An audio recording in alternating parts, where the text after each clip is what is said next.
एक ईसाई माँ अपने बच्चे को समझा रही थी कि बेटा, दूसरों की सेवा करना चाहिए। भगवान ने तुम्हें इसलिए बनाया है कि तुम दूसरों की सेवा करो। बेटा बुद्धिमान था।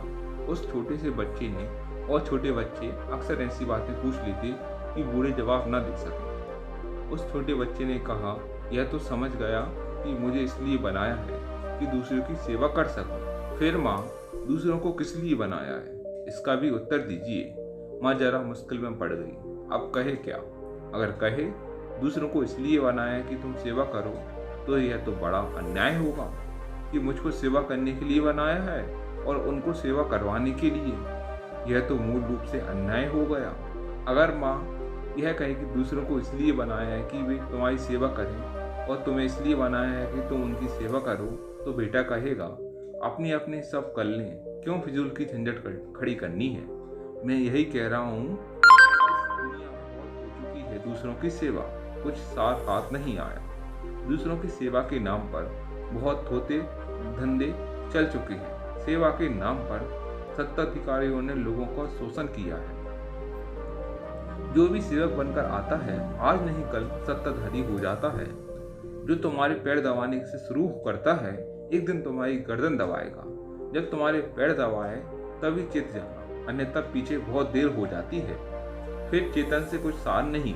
क्या करेगा कोई सेवा तुम्हारी, और सेवा करेगा तो बदला मांगेगा, उसका चाहेगा।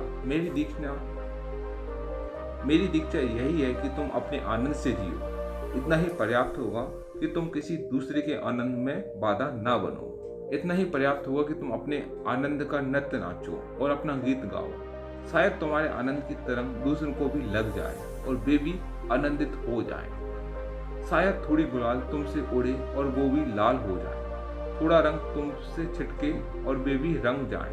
यह दूसरी बात है, तुमने सेवा की, ऐसा सोचना मत।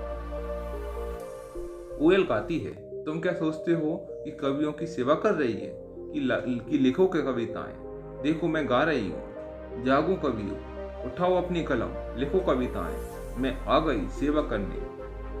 फिर कि पपीहा पुकारा है, तो संतों जागो कि देखो मैं पिया को पुकार रहा हूँ। संतों जागो कि देखो मैं पिए को पुकार रहा हूँ। तुम भी पुकारो, मैं तुम्हारी सेवा करने आ गया। तुम इस जगत में देखते हो कौन किसकी सेवा कर रहा है। कोयल गीत गा रही है अपने आनंद से।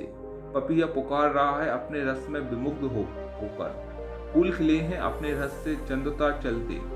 अपनी ऊर्जा से तुम भी अपने में जियो। मैं तुम्हें सेवक नहीं बनाना चाहता। मेरे पास लोग आ जाते हैं, वे कहते हैं, आप अपने सन्यासियों को क्यों नहीं कहते कि जनता की सेवा करें। क्या करें? क्यों किसी की कोई सेवा करें? और कितने दिन से सेवा चल रही है? हजारों साल हो गए। लाभ क्या है? मैं नहीं सिखाता सेवा करना, और इसका अर्थ यह नहीं है कि तुमसे सेवा नहीं होगी। ख्याल समझ लेना, भेद समझ लेना। सेवा तुमसे तभी होगी जब तुम करोगे नहीं, जब तुम अपने आनंद में मग्न हो जाओगे।